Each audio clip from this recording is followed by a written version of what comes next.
Giọng đọc được nghiên cứu và phát triển bởi các kỹ sư Trung tâm Không gian mạng Viettel.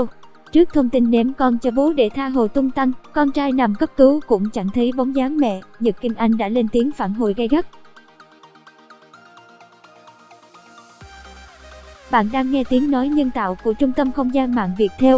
Cách đây không lâu, Nhật Kim Anh bất ngờ thay đổi tình trạng quan hệ trên trang cá nhân. Thay vì giữ đã kết hôn, nữ ca sĩ chuyển sang chế độ độc thân. Điều này khiến dân mạng nghi ngờ cô đã đường ai nấy đi với ông xã sau nhiều năm chung sống. Cảm ơn bạn đã tin tưởng sử dụng dịch vụ của Trung tâm Không gian mạng Viettel. Giọng đọc được phát hành bởi Trung tâm Không gian mạng Viettel. Đây không phải lần đầu tiên bà mẹ một con vướng tin đồn chia tay ông xã Bửu Lộc.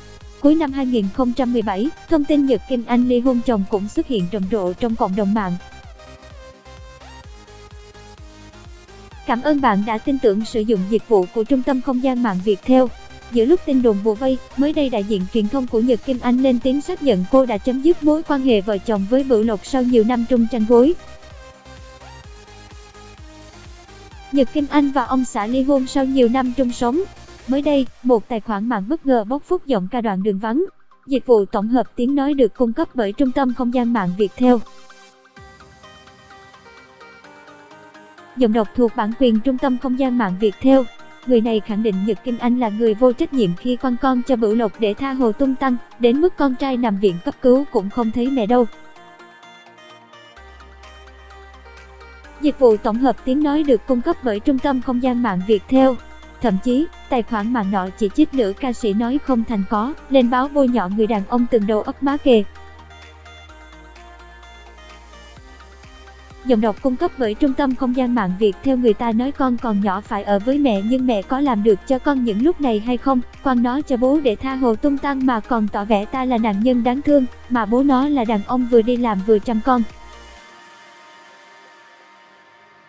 May mà còn ông bà nội, tuy cũng đã già gối mòn sức yếu nhưng vẫn chạy theo để giữ khỏi té ngã. Cảm ơn bạn đã sử dụng dịch vụ của Trung tâm Không gian mạng Viettel. Cảm ơn bạn đã sử dụng giọng đọc nhân tạo của Viettel. Một tài khoản tố cáo Nhật Kim Anh vô trách nhiệm với con. Rồi thời gian cháu bỏ tạ không biết vất vả thế nào, rồi lúc con bệnh nằm nhà thương cấp cứu, thử hỏi lúc này mẹ nó đâu nhỉ, giờ con đã lớn rồi lại lên mặt báo nói xấu chồng để được mọi người thương hại. Ôi giời à, sống như thế thất đức lắm đấy. Ông bà ta nói, có đức mặc sức mà ăn, có tài mà không có đức thì coi như đồ bỏ đi rồi. Tiếng nói từ Trung tâm Không gian mạng, Tập đoàn Công nghiệp Viễn thông Quân đội Viettel. Tiếng nói từ Trung tâm Không gian mạng Viettel. Ông trời có mắt lắm đấy, không bỏ sót một ai đâu. Đi chùa thấy chắp tay thành khẩn thế kia mà sao chuyện không nói có thế này các bác à. Tiếng nói từ Trung tâm Không gian mạng Viettel. Hiểu rồi nha các bác, đó là nội dung tố cáo được đăng tải. Trước lời tố cáo vô trách nhiệm, Nhật Kim Anh tỏ ra vô cùng bức xúc. Cô lên vào trang cá nhân của chồng cũ và lên tiếng cảnh cáo.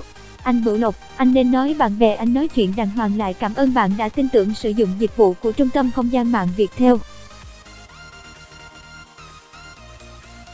Tôi đã im lặng suốt 4 năm qua, chịu tất cả điều tiếng để cho con tôi có đủ cha lẫn mẹ và con có hình ảnh tốt về cha mẹ của nó. Anh mà còn ép tôi thì anh đừng trách tôi áp quyết định của tòa và những bằng chứng bất lợi về anh. Tiếng nói từ Trung tâm Không gian mạng, Tập đoàn Công nghiệp Viễn thông Quân đội Viettel.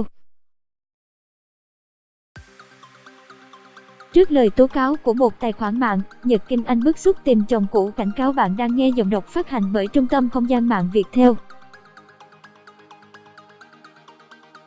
Cảm ơn bạn đã tin tưởng sử dụng dịch vụ tổng hợp tiếng nói của Trung tâm Không gian mạng Viettel. Tôi đã im lặng nhẫn nhịn chấp nhận xa con vì sĩ diện của gia đình anh. Nếu không phải anh đã làm gì đó phía sau để tòa dựa vào sự nghiệp bất ổn của tôi thì anh đừng mong có quyền nuôi con. Nếu không phải nghĩ đến con đang đi học và ông bà nội chỉ có một mình anh là con và có một đứa cháu duy nhất thì anh đừng mong có quyền nuôi dạy nó, thì anh nên hiểu và đừng ép tôi. Nữ ca sĩ đanh thép khép lại. Cảm ơn bạn đã sử dụng dịch vụ của Trung tâm Không gian mạng Viettel.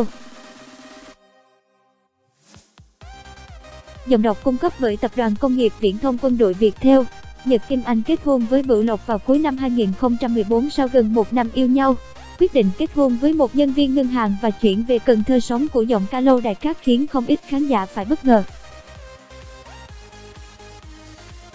Cảm ơn bạn đã sử dụng giọng đọc nhân tạo của Viettel. Những tưởng cuộc hôn nhân càng trở nên viên mãn khi cặp đôi có con trai đầu lòng, tuy nhiên họ thường xuyên phải đối diện với nghi án rạn nứt.